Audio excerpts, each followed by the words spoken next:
Oh, Lord! I finally got these groceries in.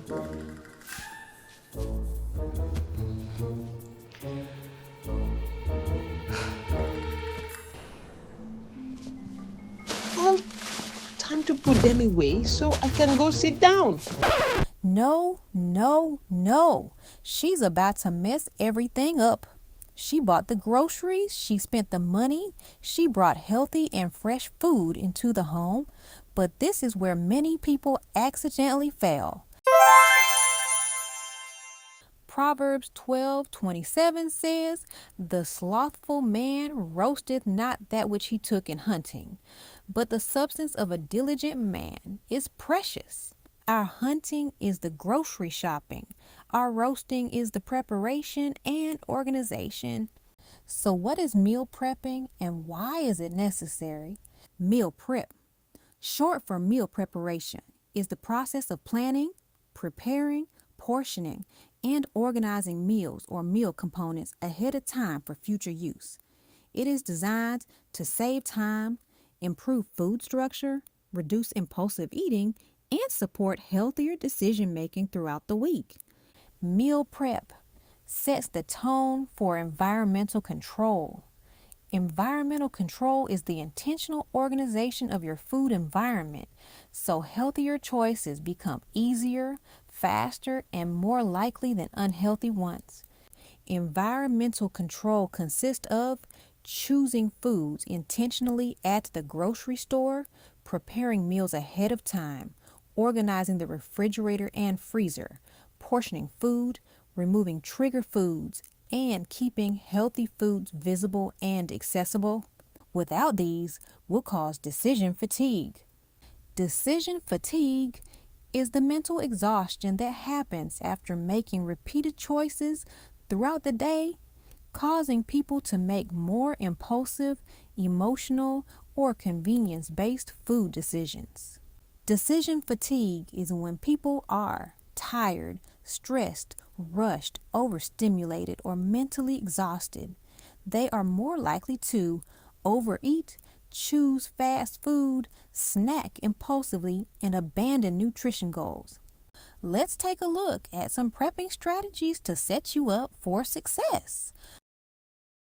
Hello everyone, this is Jack. Well, in this video I'm going to cover how you can keep your fresh vegetables fresh for a really long time. Now I'm going to cover different types of vegetables, the leafy greens, herbs, vegetables that like dry storage such as onions, potatoes, sweet potatoes, and also vegetables that need to be in the fridge. So let's get started. First, I'm starting with some herbs. I got some basil here from our garden. I also got some sage here from our garden as well. The very first thing you want to do with your herbs, whether you grow them in your garden or you get them from a grocery store, is create a bunch, quite a few stems of basil, making a bunch, and then place them on a cutting board and make a 45-degree cut. So I'm doing the same with sage here, and this makes sure that the stems of herbs intake enough water while sitting on the counter. You can add these herbs to your refrigerator. However, the life of herbs in a refrigerator is not as long as on a counter.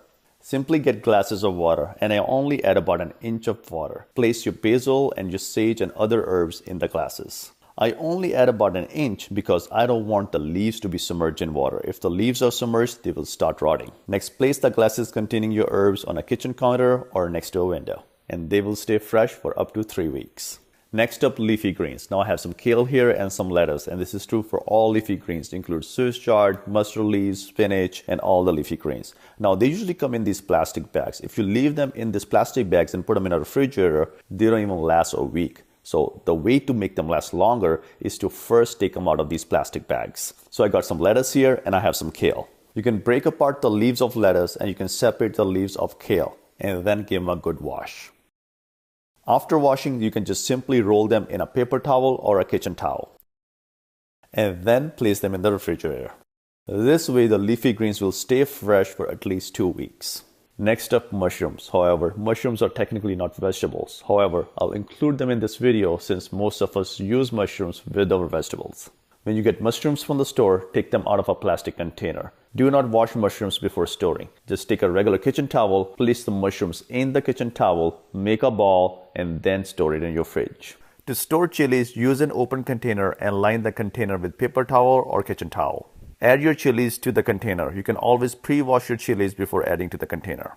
Once the chilies have been added to the container, you can place the container in the fridge and the chilies will remain fresh for up to 2 to 3 weeks. Next up, eggplants. When you bring your eggplants home, wash your eggplants thoroughly. Get an open container like this one and line your container with a kitchen towel or a paper towel. Let the eggplants sit on the kitchen counter until they're dry and then add them to your container. You can do the same thing with okra. However, do not wash okra until you're ready to prepare and eat okra because okra will go soggy and moldy real quick. Store dry okra in an open container lined with kitchen towel or paper towel. Add the container to the fridge and your eggplant and okra will remain fresh for up to 2 weeks. To store asparagus so that it lasts much longer, give asparagus a fresh cut by cutting bottom ½ inch of the asparagus. Fill a bowl with water and place your asparagus right side up in the bowl and place it in your fridge. And asparagus will remain fresh for up to 2 weeks. Next up, cauliflower. Now, cauliflower usually comes in these plastic wraps. Now, if you keep them in these plastic wraps, they might get these black spots. They will not last very long in these plastic wraps, even in the fridge. So the best way to store cauliflower is to first remove them from the plastic wrap, then cut up the cauliflower, keep the parts that you want to utilize, then add them to a glass container and then cover with an airtight lid. Keep the cauliflower in glass container in the fridge and it will remain fresh for up to 2 weeks. Next up, beets. Now, when you buy beets from a grocery store, they usually come with their greens intact. Now, the reason why they sell them with their greens is first, if you cut off the greens, the beets will stain. Secondly, the beets will not last much longer without their greens. So do not cut off the greens. You're staining your fridge or anything the beet might touch. By the way, the beet greens are edible. You can saute them with your potatoes and eat them just like you would eat kale or Swiss chard. Wrap your beets with a kitchen towel or a paper towel in an open container with greens intact and just store them in your fridge. This way, the beets will last up to 1 month. Next up, potatoes and onions. Now you can store the potatoes and onions in a cool, dark place in your pantry or in a cabinet. Just make sure you keep your potatoes away from onions because onions produce ethylene gas, which makes the potatoes sprout. You can also store your sweet potatoes in a cool, dark place in your pantry. Sweet potatoes, and onions will last in your pantry for up to 3 months and even longer if kept in a cool, dark, and dry place. If you have potatoes that are large in size and you cut them and you don't want to eat the whole potato, you can peel and store the rest of the potatoes in a glass mason jar filled with water as well. And the potatoes will remain fresh up to 5 days. Cut potatoes left on a kitchen counter or even placed in a fridge will turn brown or even black. However, if you cut the potatoes and keep them in mason jars filled with water and place the jar in the fridge, and cut potatoes will stay fresh for up to a week and they're ready to use whenever you need to cook with them. If you have a big onion and you only use a part of an onion, you can store the rest of the onion wrapped in a saran wrap in a fridge. Or you can peel the onion completely and then slice the onion to desired sizes, add them to a glass mason jar, fill it with water, and store it in a refrigerator as well. Now, if you keep onions in jars in water in fridge like this, never eat fresh onions from this. Always cook your onions because there's always a chance of any bacterial growth with onions in fridge. So always cook these onions before eating. Next, carrots. Now, to store the whole carrots for a long time, wrap the whole carrots into a damp paper towel or a kitchen towel and then place the carrots into the coldest part of the fridge. If you want to pre-prepare your carrots and store the cut carrots, peel the carrots, cut the carrots to sizes, add the carrots to a glass mason jar and then fill the jars with water. Place the jar in the fridge. This way the cut carrots will remain fresh for up to 3 weeks. Next up, ginger. Now, a whole uncut ginger will stay on a kitchen counter or in a pantry for up to 1 to 2 months. If you want to prolong the shelf life of ginger, you can always store ginger in a Ziploc bag in a refrigerator. This way the ginger will last for up to 3 months. If you use a part of ginger and the ginger is already cut, you can also store the rest of the ginger in a Ziploc bag in a fridge. Or you can peel the entire ginger, cut it into slices, put it in a glass jar, fill the jar with water, and then place the jar in fridge. This way the cut ginger will last up to 3 to 4 weeks and you can always use the ginger water in your soups and your tea. Next up, cucumber. Now, the best way to store a whole cucumber is to wrap the cucumber in a damp paper towel or in a kitchen towel and then insert the cucumber into a plastic bag. Place the cucumber in the fridge and cucumber will last up to 3 to 4 weeks. If you have a cut cucumber or you want to store pre-cut cucumber, cut the cucumber to sizes, add the cucumber to glass mason jar and then fill the jar with water. Close the jar and you can place this in a refrigerator. This way the cucumber is already cut and ready to use and will remain fresh for up to 5 days. You can also cut and store these vegetables in glass mason jar ahead of time if you run in a time crunch to prepare your meal. You can always use the water from these vegetables as vegetable broth in your soups as well. Next, avocados. Now, avocados are technically not vegetables, they are a fruit. However, according to culinary standards, they are considered a vegetable since we consume them with vegetables. So I'm including avocados in this video. When you bring avocados home from the grocery store, take the avocados out of the wrapper, and if the avocados are not ripe, you can just store them on your kitchen counter next to fruit. Keep checking your avocados. The best way to tell if they are ripe is if the stem falls over. So if you wiggle on this stem and it doesn't come out, the avocado is not ready yet. However, if you wiggle on the stem and the stem does come out and it's brown, the avocado is ripe and ready. And now you can place the ripe avocados in the fridge. Ripe avocados do not stay fresh on kitchen counter for long. Next up, pumpkins and squashes. Now you can store your hard shell or hard pumpkins and squashes on a kitchen counter or even in a pantry next to potatoes. Pumpkins and hard squashes such as spaghetti squash and butternut squash can easily last in a pantry in a cool, dark and dry place for 3 months or even longer. They can even last 6 months and up to a year. If you do cut open a hard shell pumpkin or a squash and you need to store the rest, wrap them in a saran wrap plastic wrapper and then add them to the fridge. The soft squash need to be refrigerated and you can just place the squash in a high humidity container in your fridge and they will remain fresh for up to 2 weeks.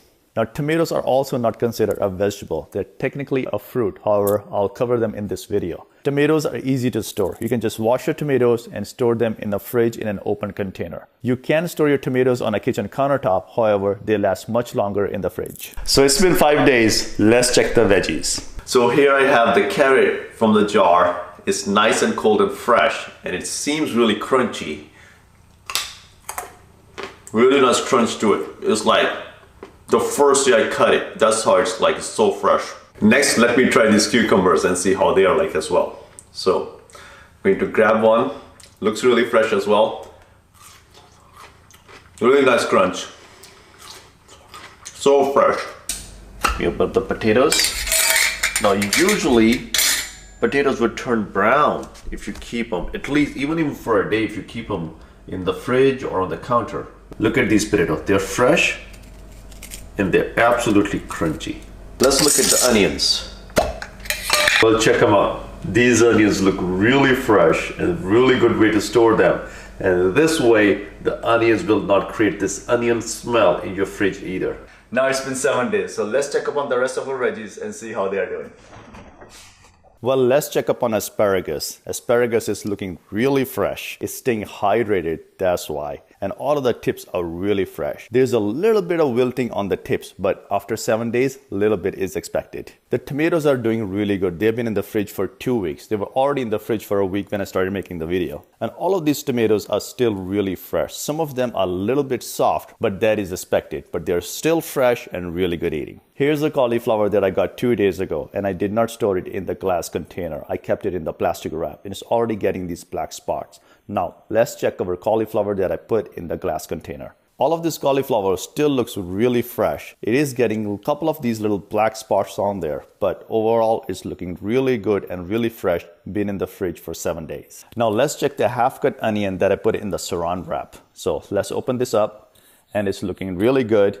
There is some dryness on the onion. However, overall, it's looking really good. If you like, you can slice off the dryness, or you can just peel it and just use it like this. It's really fresh and good to use. The potatoes, sweet potatoes, hard squashes, and pumpkins are also doing really good in the pantry as well, since they're kept in a cool, dark, dry place. These onions that I kept separate are doing fabulous, and all of these dry vegetables are going to do well for up to 2 months. Now let's check the mushrooms. These mushrooms are looking really good. Usually they will get soft, but these are not soft at all. They're still pretty firm. Usually mushrooms don't even last this long. Usually mushrooms don't last 7 to 10 days, but they're doing really good and they're really firm. There's a little bit of discoloration there, but they're really fresh and really good eating. Let's check the kale and the lettuce. Let's first open up the kale. Well, look at this. Can you say this kale has been in the fridge for 7 days? This looks so fresh. All of this kale is still looking really fresh after 7 days. Here's some lettuce. Well, look at these lettuce leaves. They don't even look like they've been in there for 7 days. They look so fresh.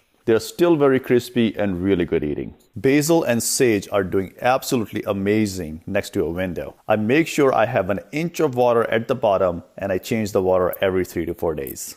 The okra, eggplant, and chilies, they're also doing really good. Usually they will last in the fridge for up to a week no matter what, so that's not really surprising. And look at the beets. The beets are also doing really good and the greens are still fresh as well. Make sure to utilize these greens when you prepare your beets. I really hope you enjoyed this video. Wait a minute, I was just about to post this video. I just been trying to find some time to edit this video and post this video, and it's been 20 days. And the veggies are still looking pretty good in the fridge. We ate quite a few of them. So let me show you what's left and the condition they are in. Well, let's first look at the herbs. The sage is doing really good. It's really healthy. And look at the basil. The basil is already making roots. In about 3 weeks, the basil starts making roots and you can actually plant this in your garden and grow more basil plants. Here I have some lettuce. This is the lettuce that I just stuck in the fridge without any paper wrap. And look at this. It's starting to kind of like rust out, kind of wilt out. It's still not as bad, you know, but it's definitely looking a little bit wilty. But let's check out the lettuce that's been in the paper towel rolls. Look at this. Looks really fresh. Little bit of it, that little brownish, but not as much. A lot of these leaves are looking real fresh. And there's a little bit of wilt, but not as much as the one that I just stuck in the fridge. The asparagus is still doing really good. It is trying to little bit dry off at the ends, but it's still very edible and looking really good. The kale is kind of getting yellowish on the tips, so can't go any much longer than 20 days with kale. Well, these vegetables in the jars are looking really good, except the cucumbers. The cucumbers have turned into mush, so let's discard these. I have these potatoes that I put in the fridge just 2 days ago, and that's what they look like. That's how they turn brownish like this in the fridge when they're cut. Look at these potatoes in the jar. Let me grab a couple. Look at this. Look at the difference between a 20-day-old potato and a 2-day-old potato. A lot of these are doing good too. The onions, the carrot, and my favorite, ginger. I've been adding more water in the ginger jar and I've been using it to make my tea as well. And let's give it a quick check for the carrots. Carrots are still good. It's 20 days. Amazing. Let's look at the onions. Well, the onions don't look the most healthy, but maybe they're still edible, but I wouldn't take a risk. Ginger, no doubt about it. Ginger is good to go. Well, let's look at the beets. The beets are looking good. They're a little bit soft. There's a little bit of give to them, so they're not as fresh. The beet greens, they still look edible, not as fresh, but looks like you can still saute them and eat them. All the chilies are still looking good. They're a little bit wilted out, a little bit softer than fresh chilies. Still edible, no mold. Eggplants are doing fantastic. After 20 days, these are keeping really good. Okra is also doing very good. Not as fresh, but after 20 days, it's a good result. And here's what's left of that onion that I wrapped. Let's open this up. It has dried out a little bit. There's whitish dryness on the onion, but still usable. Well, of course, all the squash and pumpkins are doing really good. Sweet potatoes and potatoes are doing good as well. These can last months. I have a separate video on 7 vegetables that you can add to your pantry that will last more than 3 months. So check that out if you're interested. I really hope you enjoyed this video and I hope you can keep your vegetable fresh for a really long time. And I'll see you in another video. But the author in here, she's a Christian woman. And I have to warn you, if you do get this book and you do read it, please understand I don't endorse everything that's in here, because some of this stuff I was like, I flat out reject that. But there were other things that I was like, that is actually really worth considering. And one of the things that caught my eye was, how do you love a man? And more specifically, how do you love your husband? By accepting him. And I thought that this was a pretty interesting topic because I didn't realize all of the specific ways that we as wives can, without realizing it in a way, choose to not accept our husbands, until she kind of just laid it out in an easy way for me to understand. I want to read an excerpt. Dr. Peel answered firmly and a little impatiently, "Don't you know that you should accept a man at face value and not try to change him? Dr. Peel's advice is essential to a happy marriage and the foundation of fascinating womanhood. Therefore, if you want a happy marriage, accept your husband at face value and don't try to change him." Later on down in the page, it says, "Acceptance is easier to understand if you form a mental picture of a man with a line drawn down the center, dividing him into two equal parts. Visualize on one side painted a bright color to represent his virtues. Picture on the other side something painted in a dull color to represent his faults. Then turn the dull side out of view so you see only the bright side. You know the dull side is there, but you are not looking at it. You see only the bright side. Acceptance means to accept him as a human being who is part virtue and part fault, and to stop worrying about his faults and look to his better side." I thought that this was a really interesting point because, as I've stated before, my husband and I have recently celebrated a decade married, and something that I've realized is that it is actually a choice. And because we're women, I'm speaking from the perspective of wives. This would apply to husbands, but I'm not a man. So as wives, we can make the decision to either have laser focus on our husband's faults, making ourselves miserable and him miserable in the process too, or we can make the deliberate decision to instead focus on, emphasize, and celebrate the things that he does right. In the way that she put it, to celebrate his virtues.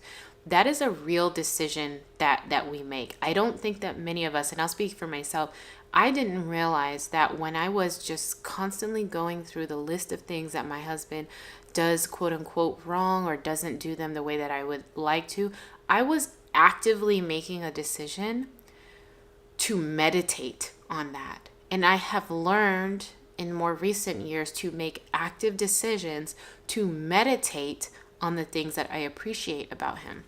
Because I've also come to realize too that I've said this in previous videos. I count my husband as a gift to me from the Lord. I certainly think that as his wife and as a woman given to him, I am a gift. But in a special way, my husband is also a gift to me because he is my provider and my protector and our leader. And he does such a good job with that. And that is a real gift.